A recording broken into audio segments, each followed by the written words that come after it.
வணக்கம், welcome to Guru Shanthi kitchen. இன்றைக்கி ration பச்சரிசி பயன்படுத்தி ரொம்ப சாஃப்டாக ஈஸியாக இடியாப்பம் எப்படி செய்கிறதுன்னு சொல்லி தாங்க பார்க்க போகிறோம். இது கடைகளில் கிடைக்கிற மாதிரி நல்ல சாஃப்டாக டேஸ்ட்டாக இருக்கும். அது கூடவே 6 மாதம் ஆனாலும் கெட்டு போகாத அளவுக்கு பக்குவமான முறையில் இடியாப்பம் மாவு எப்படி செய்கிறது, அதிலிருந்து இடியாப்பம் எப்படி செய்கிறதுன்னு சொல்லி பார்க்கலாம். வாங்க வீடியோக்குள்ளே போகலாம்.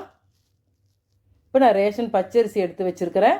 இதில் கருப்பரிசி, கல், நெல்லெல்லாம் இருக்கும். அதெல்லாம் நல்லா க்ளீன் பண்ணி எடுத்து வச்சுக்கலாங்க. நான் இந்த குண்டு அரிசி தான் எடுத்துருக்கிறேன். எந்த அரிசி இருந்தாலும் பரவாயில்ல, நீட்டு அரிசியாக இருந்தாலும் பரவாயில்ல. நம்ம நல்லா பக்குவமான முறையில் இதை க்ளீன் பண்ணி செய்தோம்னா நல்ல டேஸ்ட்டாக இருக்குங்க இடியாப்பம். இப்போ நான் 1.5 கிலோ வரைக்கும் அரிசி எடுத்துக்கிறேன்.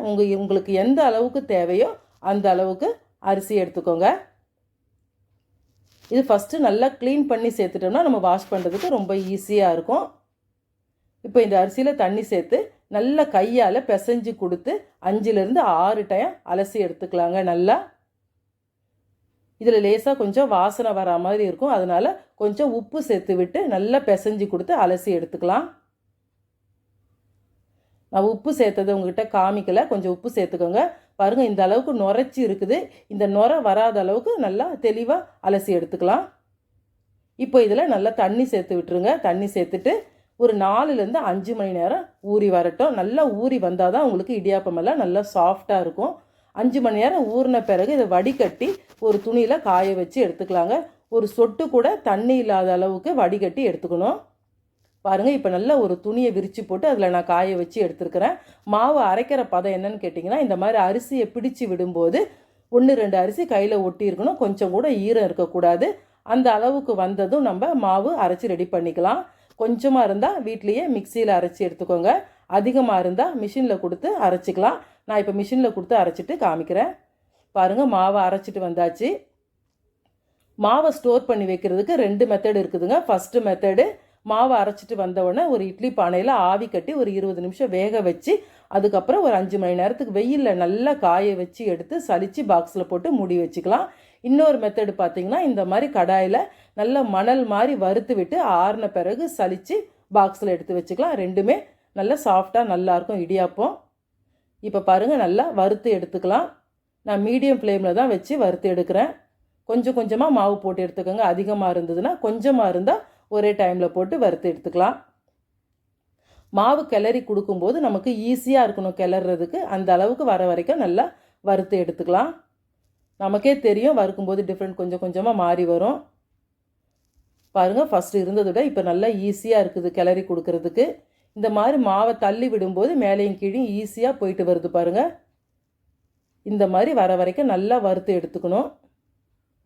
பாருங்கள் எவ்வளோ ஈஸியாக வருது, நல்லா சுழண்டு வருது பாருங்கள் ஈஸியாக. இப்போ இந்த சமயத்தில் மாவை ஒரு நியூஸ் பேப்பர் போட்டு அதில் நல்லா ஆற வச்சு எடுத்துக்கலாம். பாத்திரத்தில் போட்டுறக்கூடாது. இந்த மாதிரி நியூஸ் பேப்பரில் போட்டோம்னா டக்குன்னு உங்களுக்கு நல்லா ஆறி வந்துடும். நல்லா சில்லுன்னு ஆறுற வரைக்கும் இந்த மாதிரி காய போட்டு எடுத்துட்டு அதுக்கப்புறம் சலிச்சுட்டு ஒரு பாக்ஸில் போட்டு மூடி வச்சுக்கலாம். இந்த மாதிரி செய்யும்போது மாவு உங்களுக்கு 6 மாதம் ஆனாலும் கெட்டு போகாதுங்க. நல்லா இருக்கும் உங்களுக்கு. நம்ம இதில் நிறைய பலகாரங்கள்லாம் செய்யலாம். நல்ல டேஸ்ட்டாகவே இருக்கும். ரேஷன் அரிசினா யாருக்குமே தெரியாது, அந்த அளவுக்கு நல்லாயிருக்கும். பாருங்கள், இப்போ மாவு நல்லா சலித்து நான் ஒரு பாக்ஸில் போட்டு எடுத்து வச்சுருக்கிறேன். இந்த மாவை பயன்படுத்தி நம்ம இடியாப்பம், புட்டு, கொழுக்கட்டை இந்த மாதிரி நிறைய பலகாரங்கள் செய்யலாங்க. நல்ல ஹெல்த்தியாகவும் இருக்கும். ஆவியில் வேக வச்சு செய்கிறது ரொம்பவே நல்லது. இப்போ இதிலேருந்து நம்ம இடியாப்பம் எப்படி செய்கிறதுன்னு சொல்லி பார்க்கலாம்.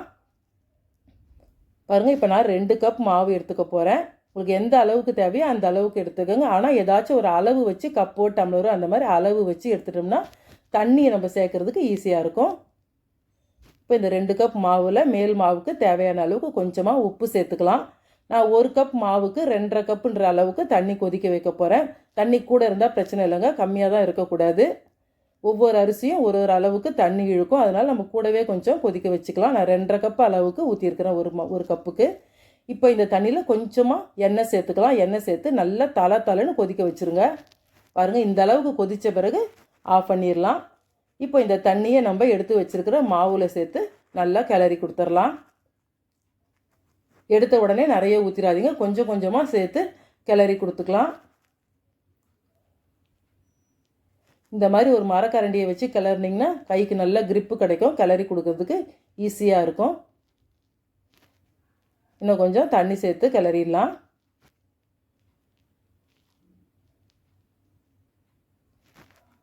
கொஞ்சம் கொஞ்சமாக தண்ணி சேர்த்து கிளறும்போது நமக்கு கரெக்டான பக்குவத்தில் எடுத்துக்க முடியும். அதிகமாக சேர்த்துட்டோம்னா திருப்பி திருப்பி மாவு சேர்க்கும்போது இடியாப்பம் சரியாக வராது.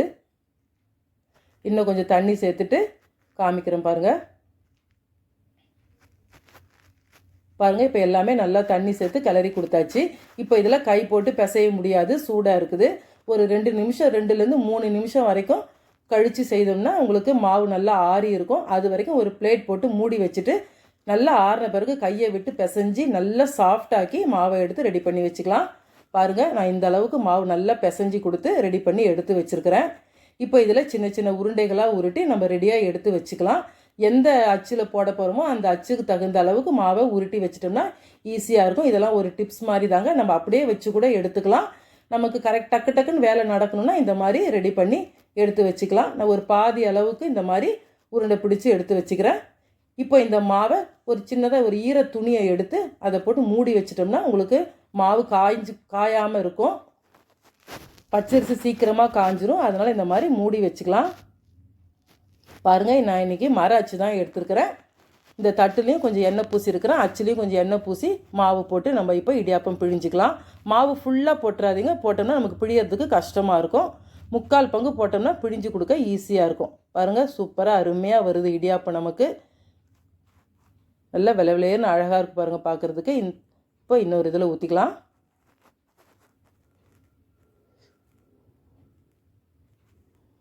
பாருங்கள், இந்த மாதிரி உயரமாக இருந்து பிழிஞ்சு எடுத்தாலும் மாவு உங்களுக்கு கட்டாகவே கூடாது.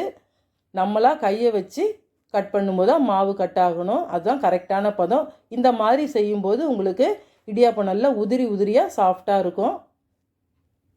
பாருங்கள், எவ்வளோ உயரமாக இருந்தாலும் அறுந்து விழாமல் நல்லா அழகாக இருக்குது பாருங்கள்.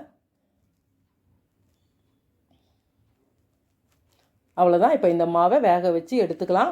நான் இட்லி சட்டியில் கொஞ்சம் தண்ணி விட்டு கொதிக்க வச்சுருக்கிறேன். அதில் நம்ம பிழிஞ்சு எடுத்த இடியாப்பத்தை வச்சுக்கலாம். இது வறுத்த மாவுன்னு சொன்னதுனால கரெக்டாக 5 நிமிஷம் போதுங்க. இதுக்கு 5 நிமிஷத்தில் வெந்துடும். நம்ம ஓப்பன் பண்ணி கூட பார்க்க தேவையில்ல. 5 நிமிஷத்தில் டக்குன்னு வெந்துடும். நம்ம அப்படியே எடுத்துக்கலாம். இப்போ அது வெந்து வர்றதுக்குள்ளே நம்ம இந்த ஸ்டீமர் பிளேட்டில் ஒன்று பிழிஞ்சு வச்சுக்கலாம். பாருங்கள், இது நல்லா கடைகளில் கிடைக்கிற மாதிரி மெலிசாக ஒரே ஒரு லேயர் மட்டும்தான் போட போகிறேன். இது ரொம்ப நல்லா இருக்குங்க சாப்பிட்றதுக்கு. நம்ம கடையில் வாங்கி சாப்பிட்ற மாதிரியே இருக்கும். சொன்னால் நம்பவே மாட்டாங்க, கடையில் வாங்கினதான் நினைப்பாங்க. அந்த அளவுக்கு நல்லாயிருக்கும். பாருங்கள், 5 நிமிஷத்தில் இந்த இடியாப்பம் வெந்து போச்சு. நல்லா உதிரியாகவே இருக்குது பாருங்கள். எடுக்கிறதுக்கு ஈஸியாக வருது. இப்போ இதை எடுத்து ஒரு ஹாட் பாக்ஸில் போட்டு மூடி வச்சிடலாம். மூடி வச்சுட்டு அடுத்த இடியாப்பத்தை வச்சுருங்க. இதுவும் 5 நிமிஷத்தில் வெந்துடும். இந்த இடியாப்பம் நம்ம காலையில் செய்தோம்னா நைட்டு வரைக்கும் கூட நல்லா சாஃப்டாக இருக்குங்க. ஒரு ஈரப்பதமாகவே நல்லாயிருக்கும். காஞ்சி கிஞ்சி போகவே போகாது. சூப்பரான இடியாப்பம் நமக்கு ரெடியாக இருக்குது பாருங்கள். நல்லா இலை மாதிரி இடியாப்பம் நமக்கு இப்போ தயாராகிடுச்சு. பாருங்கள், இது கடையில் வாங்கின மாதிரியே இருக்குது பார்க்குறதுக்கு. அந்த அளவுக்கு நல்லா சாஃப்டாக ஸ்மூத்தாக இருக்குது. கண்டிப்பாக இதை நீங்கள் வீட்டில் ட்ரை பண்ணுங்கள். ட்ரை பண்ணிவிட்டு கமெண்ட் பண்ணுங்கள். ரொம்ப சாஃப்டாக நல்லா இருக்குங்க இது இடியாப்பம். இது கூட தேங்காய் பால் வச்சு சாப்பிடும்போது அவ்வளோ அருமையாக இருக்கும். சர்க்கரை தேங்காய் தூவி கூட சாப்பிட்லாம். சின்ன குழந்தைங்களுக்கு கொடுத்தோம்னாலும் விரும்பி சாப்பிடுவாங்க. இதே மாதிரி செய்து பார்த்துட்டு கமெண்ட் பண்ணுங்கள், லைக் ஷேர் பண்ணுங்கள்.